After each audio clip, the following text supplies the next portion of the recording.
এই চ্যাপ্টারটাই শুরু করতেছি। তো সবাই খাতা কলম নিস, লেখা লাগবে, অনেক কিছু লেখা লাগবে, নোটে অনেক কিছু নাই, সেটা লিখতে হবে।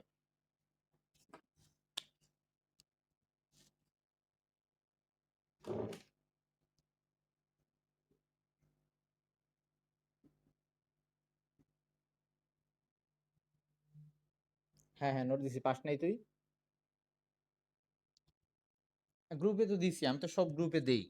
আচ্ছা ঠিক আছে, সমস্যা নাই, আগের দিনও তো ক্লাসে বললাম। আচ্ছা যদি না পাস তো সমস্যা নাই, এখন এগুলা তোল তাইলেই হবে, আমি বেশিরভাগটাই লিখে দিচ্ছি, পেয়ে যাবে আজকে। ওকে, তাহলে এই প্রথম এই কাজ শক্তি ক্ষমতার প্রথম টপিক যেটা, সেটা হচ্ছে কাজ। তো সেটা নিয়ে শুরু করতেছি আর কি। সবই লিখিস, দরকার হবে কিন্তু। নর্মালি কাজের সংজ্ঞা যদি আমরা দিই, আমরা অলরেডি অনেকবারই কাজের সংজ্ঞাটা পড়ে ফেলছি। তো নর্মালি আমরা কাজটাকে এভাবে লিখি, বল ইনটু সরণ। মানে বল আর বল প্রয়োগে যে সরণটা হইলো, সেটার গুণফলকে আমরা কাজ বলি। এই কথাটা কিছু ক্ষেত্রে সত্য, সব ক্ষেত্রে সত্য না। আই মিন বল ইনটু সরণ, এটা কিছু ক্ষেত্রে সত্য, সব ক্ষেত্রে সত্য না। তো সব ক্ষেত্রে যদি এই সংজ্ঞাটাকে কাজে লাগাইতে চাই, তাহলে সংজ্ঞাটা এরকম না হয়ে এরকম হবে, বল ইনটু, মানে এভাবে সংজ্ঞাটা দিলে সব ক্ষেত্রে আমরা প্রয়োগটা ঘটাইতে পারবো। বল ইনটু বলের দিকে সরণের উপাংশ। এখন এই জিনিসটাকে ব্যাখ্যা করতেছি, বল ইনটু বলের দিকে সরণের উপাংশ। এই যে বল ইনটু বলের দিকে সরণের উপাংশ, এই কথাগুলো নিয়ে এখন কথাবার্তা বলবো। যেহেতু বল একটা ভেক্টর রাশি, সরণও একটা ভেক্টর রাশি, তো এখানে ওই যে দিকের ব্যাপারটা দরকার হয়, এই কারণে এই জিনিসটা দরকারি। তো আমরা কাজকে তাইলে ওভাবে না বলে কাজকে এভাবে বলবো। কেন বলবো এখন ক্লিয়ার হয়ে যাবে আস্তে আস্তে। এটাও সত্য কিন্তু সব ক্ষেত্রে না, এই জিনিসটাও সত্য কিন্তু সব ক্ষেত্রে না। এখন এইটা বোঝার জন্য আমাদের একটু ভেক্টরের বেসিক লাগবে, আমাদের একটু ভেক্টর নিয়ে কথাবার্তা বলা লাগবে। তো সবাই হেডলাইন দে, ভেক্টর উপাংশ বিভাজন বা ভেক্টর উপাংশ। এই যে উপাংশ কথাটা কি বলতেছি, উপাংশ বিভাজন, এই জিনিসটা আগে একটু বুঝে নেওয়া লাগবে।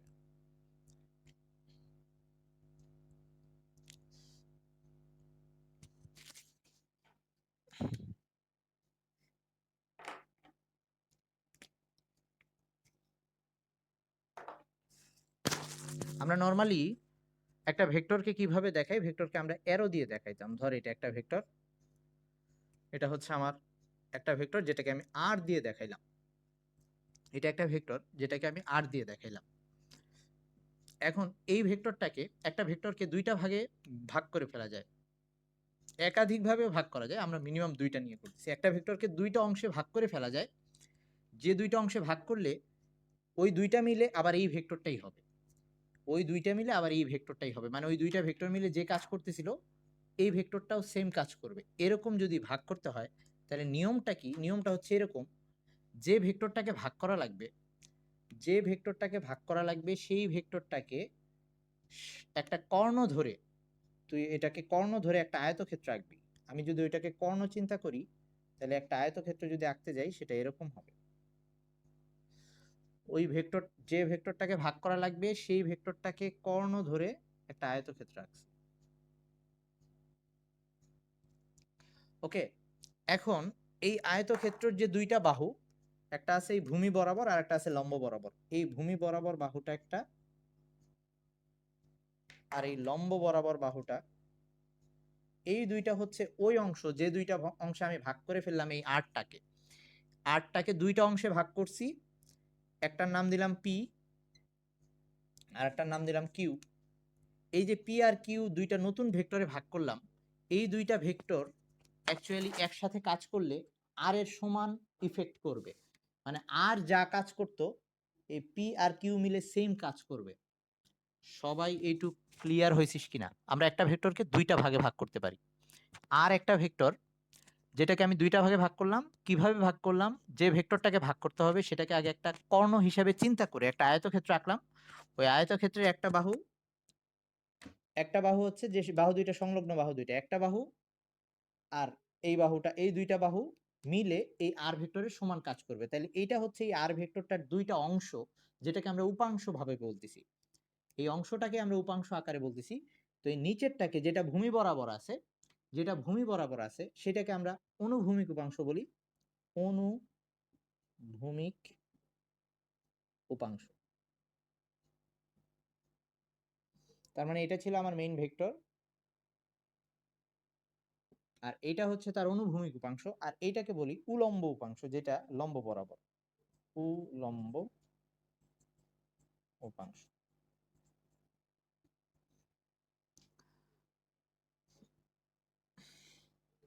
সবাই একটু বুঝছিস কি? আচ্ছা, এটা যদি বুঝিস, এখন আসি, এই ভেক্টরটা ভূমির সাথে একটা কোণ করে আছে।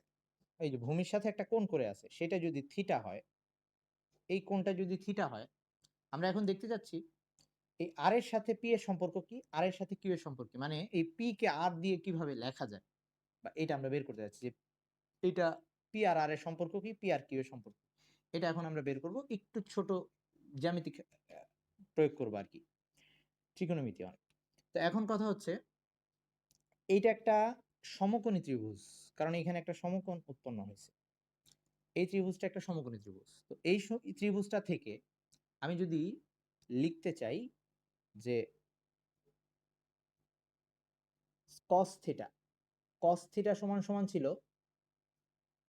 ভূমি বাই অতিভুজ। cos থিটা সমান সমান ছিল ভূমি বাই অতিভুজ। তাহলে ভূমি লিখলাম বাই অতিভুজ। তাহলে এই ত্রিভুজটা থেকে ভূমি কত? ভূমি হচ্ছে পি, মানে এই ভেক্টরটা যেটা, তার মানটা হচ্ছে পি। তো আমি cos থিটা সমান সমান লিখতে পারি, ওই ভূমির জায়গায় বসাইতে পারি পি। আর অতিভুজটার মান কত? এই আর, আর ভেক্টরটার মান হচ্ছে অতিভুজ, তাহলে এটা হবে আর। তাহলে এই ত্রিভুজটা থেকে আমি পি আর আর এর মধ্যে সম্পর্কটা এরকম পাচ্ছি, পি ইকুয়ালস টু লেখা যায় আর cos theta. P equals to লেখা যায় আর cos থিটা। সবাই তোলা হয়ে গেলে বলিস। আচ্ছা, যদি হয়, আচ্ছা, একইভাবে এই ত্রিভুজটা থেকে আমরা এটা লিখতে পারি সাইন থিটা। সাইন থিটা সমান সমান আবার লম্ব বাই অতিভুজ। লম্ব বাই অতিভুজ, একই ত্রিভুজ থেকে লিখতেছি আবার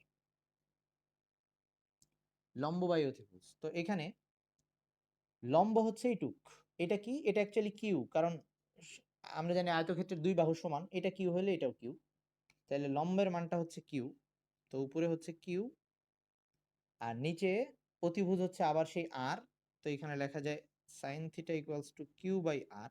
তাহলে এখান থেকে আর সমান সমান আমি পাচ্ছি, সুতরাং আর সমান সমান যেটা পাচ্ছি, সরি আর বলতেছি, কিউ সমান সমান, কিউ সমান সমান পাচ্ছি আর সাইন থিটা। তো আমি দুইটা জিনিসকে মার্ক করতেছি, এইটা একটা আর এটা একটা। তার মানে আমরা আনুভূমিক উপাংশকে কিভাবে লেখা যায় আর উলম্ব উপাংশকে কিভাবে লেখা যায়, এই দুইটা পেয়ে গেলাম। ভেক্টরের সাথে তাদের সম্পর্কটা কিরকম। তার মানে কোনো একটা ভেক্টরের যদি আমাকে বলে যে তার আনুভূমিক উপাংশটা কত, সেটা যদি আমি বের করতে চাই, কি লাগবে? এই যে এটা ছিল আনুভূমিক উপাংশ, কি লাগতেছে? লাগতেছে ওই ভেক্টরটার মান, একটা কজ আসতেছে, আর ওই ভূমির সাথে ওই ভেক্টরটার কোণ দরকার হচ্ছে, ভূমির সাথে ওই ভেক্টরটার কোণ দরকার হচ্ছে। আর যদি আমাকে বলে যে ভেক্টরটার উলম্ব উপাংশ কত, আমার লাগতেছে ওই ভেক্টরটার মান কিউ আর, তারপর হচ্ছে সাইন, আর ভূমির সাথে ওই ভেক্টরটার কোণ দরকার হচ্ছে। এভাবে আমরা উলম্ব উপাংশ আর আনুভূমিক উপাংশ বের করতে পারি। এবং একটা ভেক্টরের, যেহেতু বুঝতেছি এর দুইটা ভেক্টরকে দুইটা ভাগে ভাগ করে ফেলা যায়। একটা ভেক্টর রাশি যখন কোনো একটা বস্তুর উপরে ক্রিয়া করে, কোথাও যদি কোথাও বল ক্রিয়া করে, ওই বলের পুরো অংশটা নাও ইউজ হইতে পারে, কিছু অংশ ইউজ হবে, কিছু অংশ নষ্ট হইতে পারে। যেমন আগের দিন আমরা দেখছিলাম হেলানো তলের উপরে বস্তু রাখলে আমি বলছিলাম যে ওজনের বিপরীতে যে প্রতিক্রিয়া বল ছিল, ওই ওজনটা পুরোপুরি কাজ করতো না, একটা অংশ নষ্ট হয়ে যাইতো, এরকম বলছিলাম। ওই চিত্রের মধ্যে লিখে দিছিলাম প্রতিক্রিয়া আর দ্বারা নষ্ট হয়, এরকম লিখে দিছিলাম। তার মানে একটা ভেক্টরের পুরো অংশ কাজে নাও লাগতে পারে, কিছু অংশ কাজে লাগতে পারে, কিছু অংশ নাও লাগতে পারে। তো এই কনসেপ্টটা আমাদের দরকার হবে এখন এই যে কাজের পরিমাণ বের করতে গিয়ে।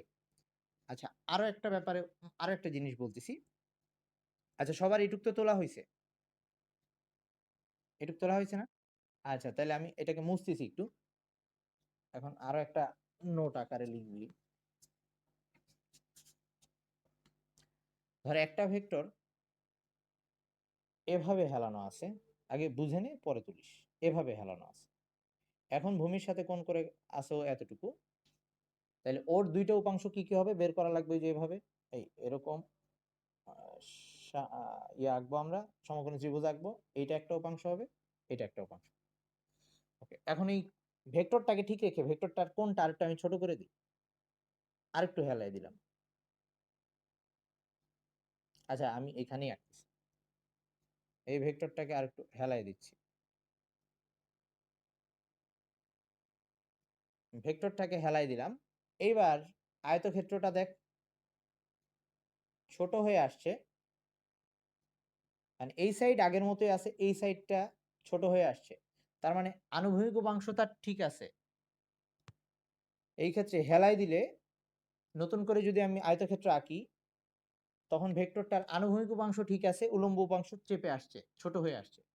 এই ভেক্টরটাকে যদি আরো হেলাই দেই, তাইলে এই উলম্ব উপাংশ আস্তে আস্তে আরো কমে যাইতে থাকবে। তার মানে একটা ব্যাপার যেটা দাঁড়াচ্ছে, একটা ভেক্টরকে যত ভূমির সাথে সমান্তরাল করে ফেলতেছি, তার উপরের অংশটা আস্তে আস্তে নাই হয়ে আসতেছে। এটা বোঝা যায়?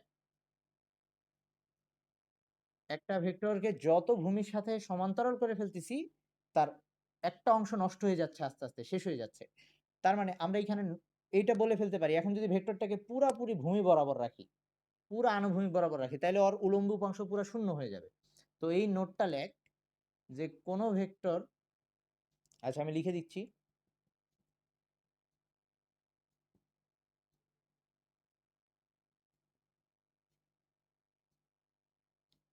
কোন ভেক্টর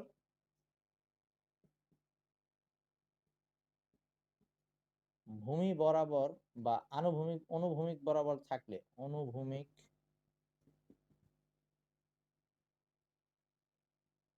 বরাবর থাকলে তার উলম্ব উপাংশ শূন্য হয়। তার উলম্ব উপাংশ, তার মানে তার উলম্ব উপাংশ নাই, তখন তার উলম্ব উপাংশ নাই, পুরাটাই আনুভূমিক উপাংশ। উলম্ব উপাংশ শূন্য হয়।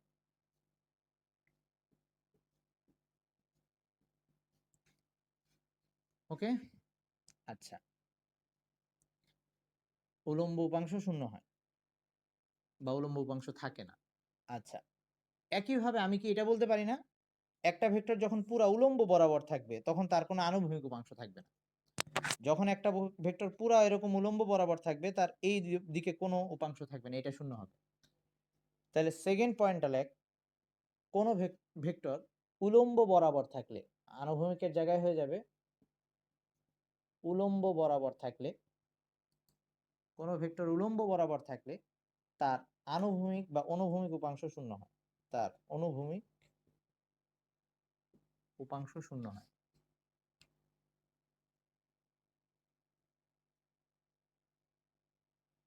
এটুক সবাই বুঝছিস কিনা? আচ্ছা, এটা যদি বুঝিস, তো এইবার আমরা কাজের ব্যাপারটায় চলে যাচ্ছি।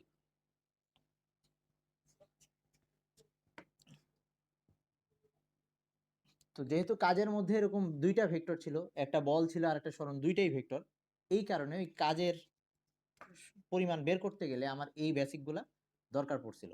তো এখন আমরা সেটা একটু দেখি।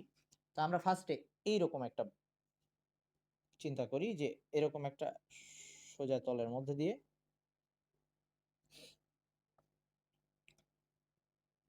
একটা বস্তুকে,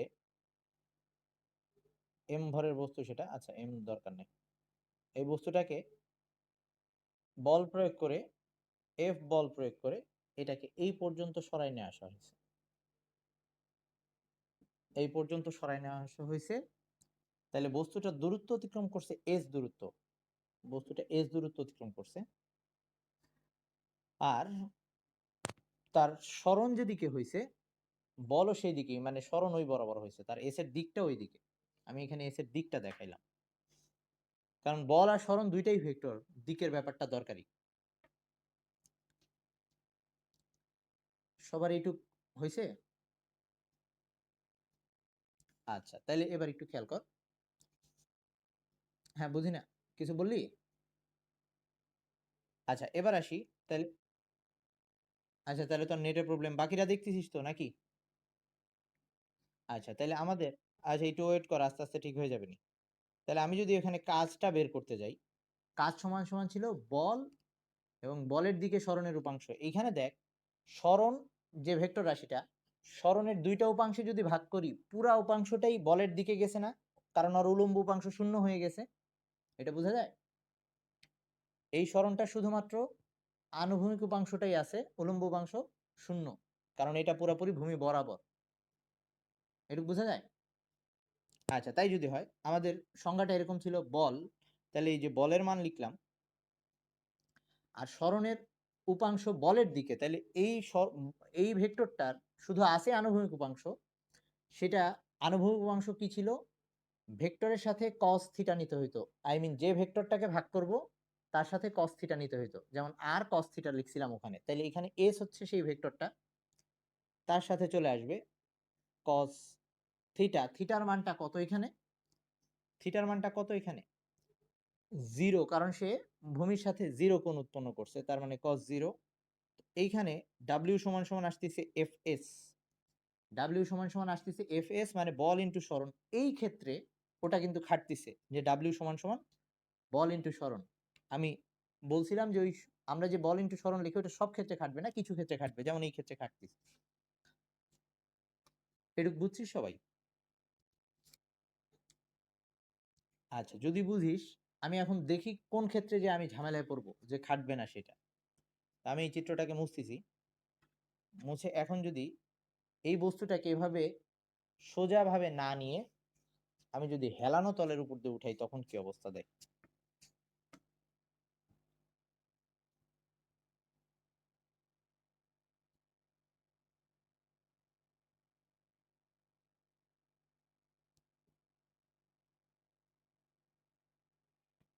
এটা একটা থিটা কোণে রাখা একটা হেলানো তল, যার উপরে একটা বস্তুকে উঠাবো। কিভাবে উঠাবো? একটা বস্তুকে এই তল দিয়ে উঠাইতে গেলে অনেকভাবে বল দেওয়া যায়। আমি এভাবে বল দিয়ে উঠাইতে পারতাম তাকে, এই বরাবর বল দিয়ে। আমি সেটা করতেছি না, যেটা এটা রাউন্ড সার্কেলের, আমি এটাকে সামনের দিকে বল দিচ্ছি, কিন্তু রোল করে উপরে উঠে যাবে। তার মানে আমার বলটা এখন এভাবে, বলটা আমি এভাবে ভূমি বরাবরই দিচ্ছি, এফটা এই বরাবর, কিন্তু সে উঠে যাবে উপরের দিকেই, কারণ হেলানো তলে আছে, রোল করে সে উপরে উঠে যাবে। তো সে এইখান থেকে ধরে এইখানে আসলো, এস দূরত্ব আসলো। এবার গতির দিক, এস এর দিকটা ওই বরাবর। সবার এইটুক বোঝা হয়েছে কিনা? এটুক বোঝা হয়েছে? আচ্ছা, এটা যদি বোঝা হয়, দেখ এইবার কিন্তু সরণের দুইটা উপাংশে আমি ভাগ করতে পারবো। এই ভেক্টরটা এবার এভাবে আছে, এই যে আমি এখানে সরণটাকে সরাই নিয়ে আসলাম, এসটাকে এখানে সরাই নিয়ে আসলাম, এই এসটাকে এখানে লিখলাম।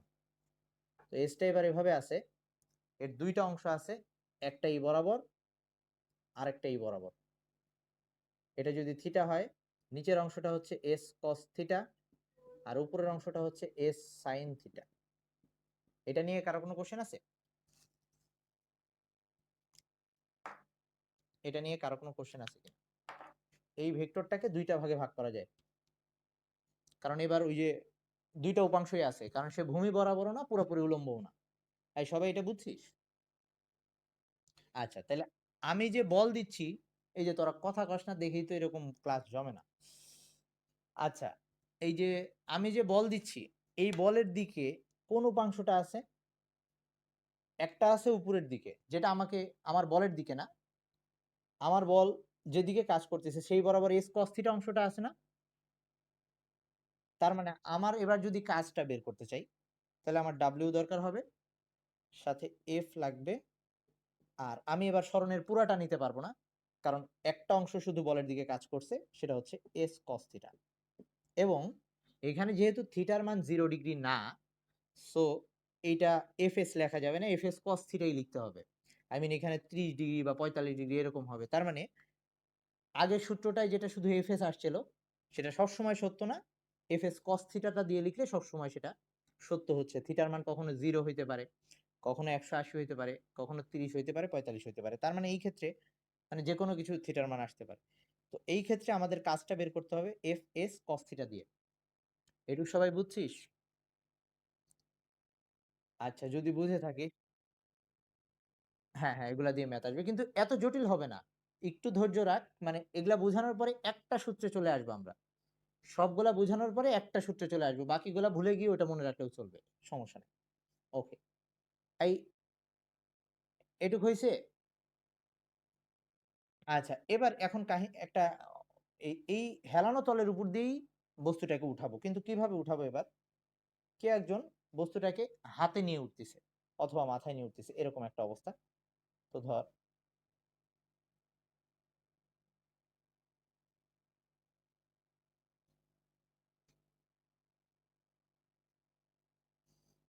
তো এখন এই লোকের হাতে হচ্ছে বস্তুটা আছে।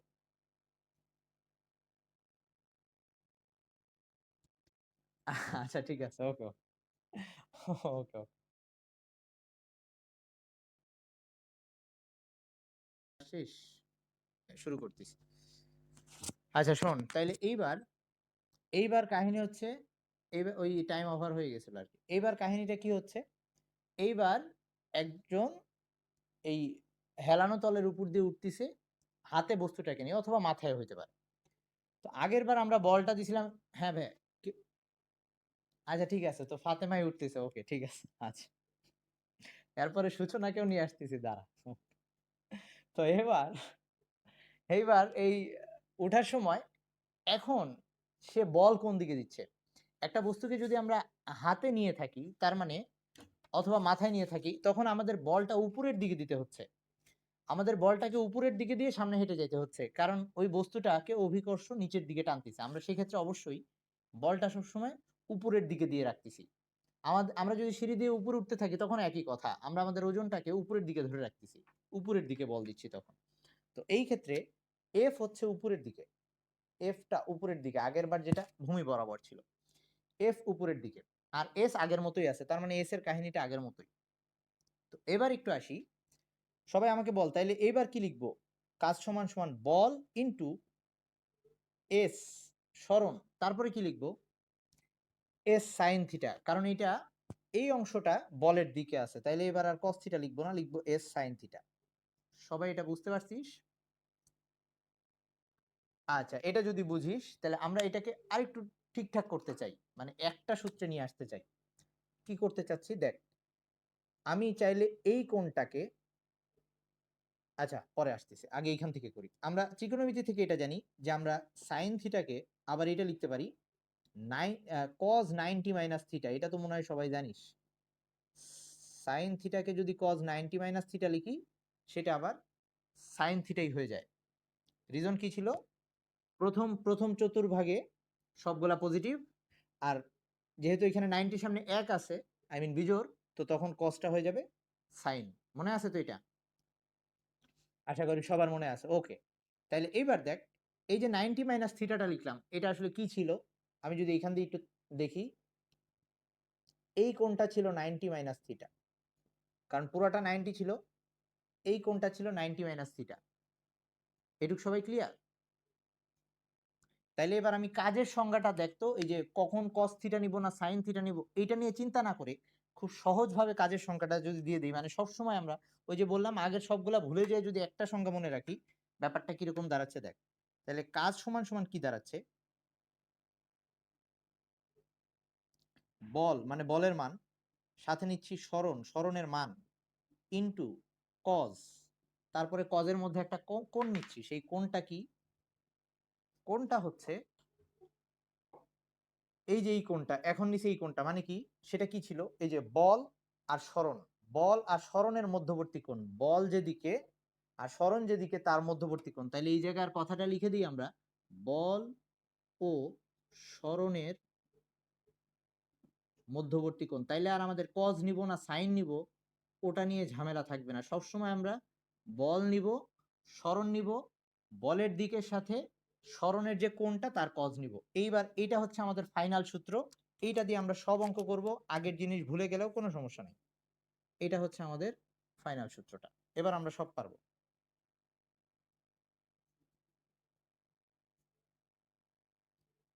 বল ইন্টু সরণ, বলের মান সরণের মান, সাথে নিব কজ, এবং বল যেদিকে আছে আর সরণ যেদিকে আছে তাদের মধ্যবর্তী কোণটা নিয়ে নিব। তার মানে সবসময় কজ বসাবো আমরা। তাহলে এবার আর আমার ভূমির সাথে কোণ নিয়ে কোনো মাথা ব্যথা নাই। সেটা কখনো ভূমির সাথে কোণ হইতে পারে, কখনো ভূমির সাথে না হয়ে এই যে উলম্বের সাথেও কোণ হইতে পারে। আমার দেখা লাগবে বল আর সরণ। তো আমি কিছু উদাহরণ দিই, ক্লিয়ার হয়ে যাবে। এইটুক নিয়ে তো কারো কোনো কোশ্চেন নাই। এবার সূচনা শিপু, ফাতেমা তো বই পড়ার জন্য উপরে উঠছিল, বই নিয়ে বাসায় উঠছিল। এবার শিপু বই তো পড়বে না, সে বই বিক্রি করতে যাবে বাজারে। শিপু এবার বই বিক্রি করতে যাবে, দাঁড়া। আর পড়তে ভালো লাগে না। ওকে, ঠিক আছে। আচ্ছা, ওকে, তো এখন শিপু বই বিক্রি করতে যাচ্ছে। আচ্ছা, শিপু বই বিক্রি করতে যাচ্ছে মাথায় নিয়ে, ওকে। আমাদের শিপু, সে খুব চিল মাইন্ডে আছে, বই বিক্রি করে দিচ্ছে, টাকাও পাচ্ছে, পড়াও লাগতেছে না, ওকে। আচ্ছা, তো এখন তো ও এবার সোজা উপরে মাথায় যখন বই আছে, তাইলে বল উপরের দিকে এবং হাঁটতিছে সে সোজা দিকে, এটা হচ্ছে তার সরণ। তাইলে এবার শিপু কত কাজ করছে, দেখি শিপু কত কাজ করলো। শিপু যে অলস, প্রুফ করে দিই আমরা, ওকে। তো বল ইন্টু সরণ কজ, মধ্যবর্তী কোণ কত বল আর সরণের? বল যেদিকে সরণ যেদিকে, মধ্যবর্তী কোণ কত? 90। বল উপরের দিকে সরণ ওই দিকে, মধ্যবর্তী কোণ 90 না? মধ্যবর্তী কোণ 90, তাই না? কজ 90 মানে কত? কজ 90 মানে কত? 0 জানা আছে কি? হ্যাঁ, তাইলে এটা 0 হওয়া মানে পুরা জিনিসটা 0 হয়ে যাচ্ছে। সূচনা শিপু কোনো কাজ করে নাই, অলস। এতদূর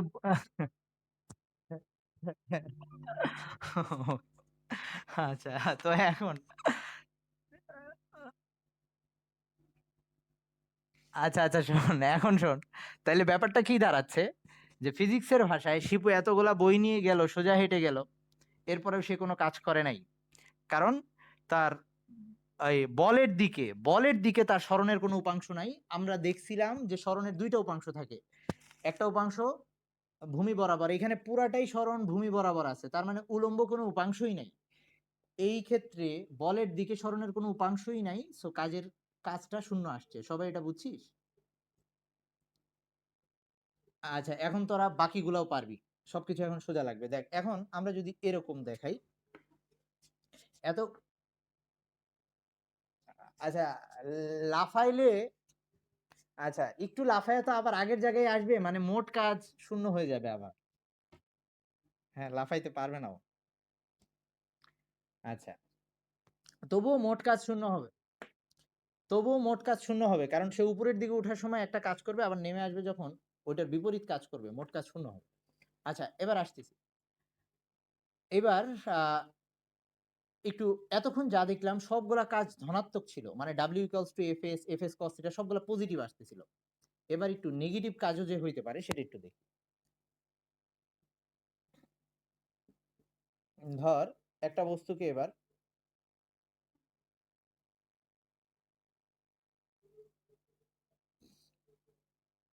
এফ বল প্রয়োগ করছি আমি, বস্তুটাকে ওখানে সরাই নিয়ে আসছি সেই সোজা দিকেই।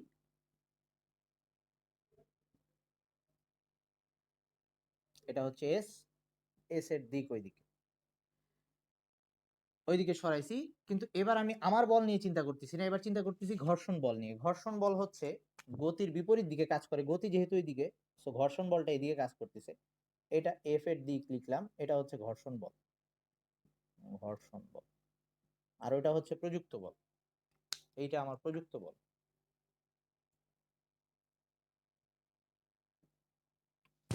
ওকে, তাই যদি হয়, এইবার আমরা বের করতে যাচ্ছি আমার বল দিয়ে কাজ না, আমি বের করতে যাচ্ছি ঘর্ষণ বল কতখানি কাজ করছে। তাহলে এইবার ঘর্ষণ বল দ্বারা কৃত কাজ, ঘর্ষণ বল দ্বারা কাজ, তো সেটাকে যদি বের করতে যাই, আমার লাগবে সূত্র অনুযায়ী বল লাগবে, তো বল হচ্ছে এফ, স্মল এফ। তারপরে লাগবে সরণ, সরে আসছে এত দূর, এস। তারপরে লিখবো কজ, এবং বল আর সরণের মধ্যবর্তী কোণ, বল যেদিকে সরণ তার বিপরীত দিকে, মধ্যবর্তী কোণ কত? মধ্যবর্তী কোণ কত? কথা বল সবাই। কি রে কথা বলিস না কেন? আচ্ছা, বুঝিস নাই? এই দেখ, ঘর্ষণ বলটা কাজ করতেছে এইদিকে, এই দেখ, এই যে দেখ দেখাচ্ছি, ঘর্ষণ বল এইদিকে কাজ করতেছে, সরণ ওইদিকে, মানে এইদিকে এফ, এইদিকে এস, তাহলে মধ্যবর্তী কোণ কত? 180 ডিগ্রি, 180 ডিগ্রি, জিরো না, 180 ডিগ্রি, হ্যাঁ 180 ডিগ্রি।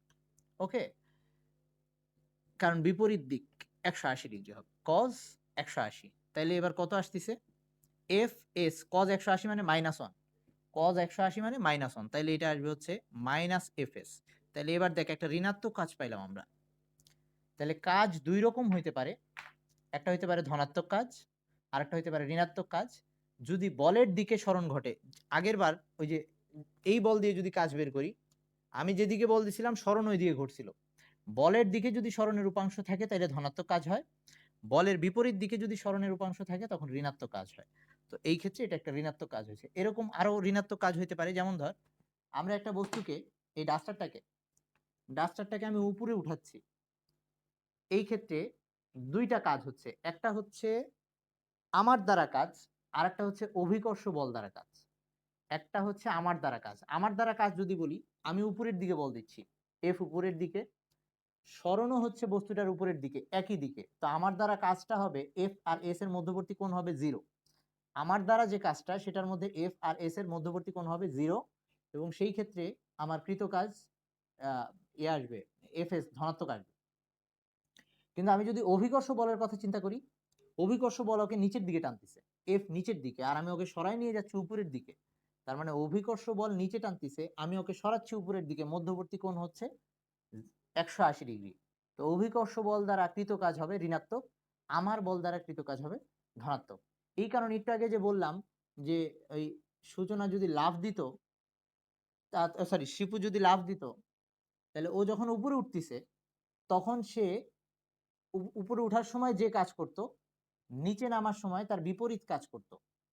তো এই দুই ক্ষেত্রে কাটাকাটি হয়ে প্লাস আর মাইনাস হয়ে শূন্য হয়ে যেত, মোট কাজটা শূন্য হয়ে যেত।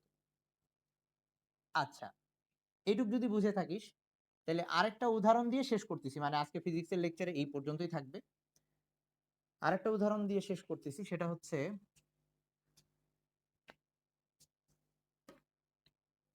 মানে তোরা বুঝছিস কিনা সেটা দেখতেছি, যে ধর ওই যে যখন ইয়ার সময়, বিল্ডিং রং রং করার সময়, কনস্ট্রাকশনের সময়, যে ওই এরকম দড়ি বানায়, দড়ি দড়ি দিয়ে মইয়ের মতো বানায় আর কি। তো এরকম বানানোর পরে এরা কি করে, এটার মধ্যে বসে রং করে, বা মাথায় রং নিয়ে ওঠে আর কি, বা হাতে রং নিয়ে ওঠে। তো এখন এই ক্ষেত্রে একটা লোক যখন উপরের দিকে রং নিয়ে উঠতেছে, তখন সেই ক্ষেত্রে মাথাটা বেশি ছোট হয়ে গেছে, মাথাটা একটু বড়,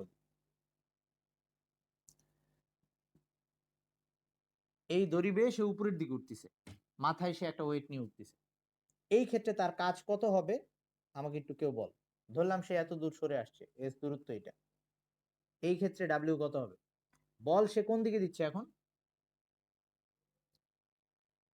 বল কিন্তু উপরের দিকে দিচ্ছে, এফ, সরণ হচ্ছে উপরের দিকে, তাহলে এফ এস কস মধ্যবর্তী কোণ কত?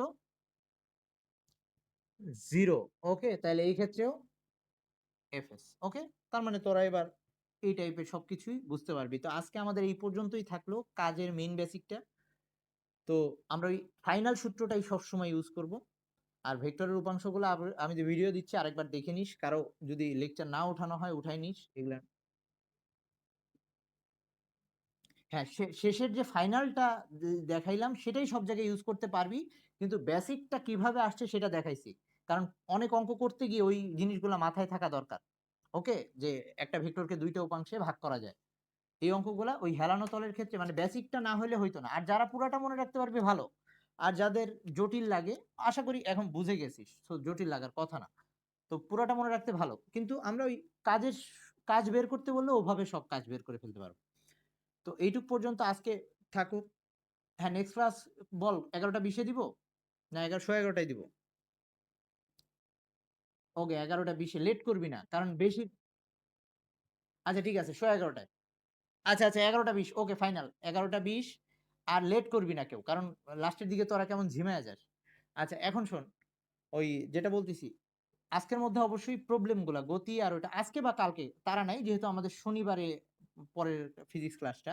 এর মধ্যে আমাকে দিবি। আমি সবগুলাকে গোছায় ফেলে ওগুলা নিয়ে কথা বলব।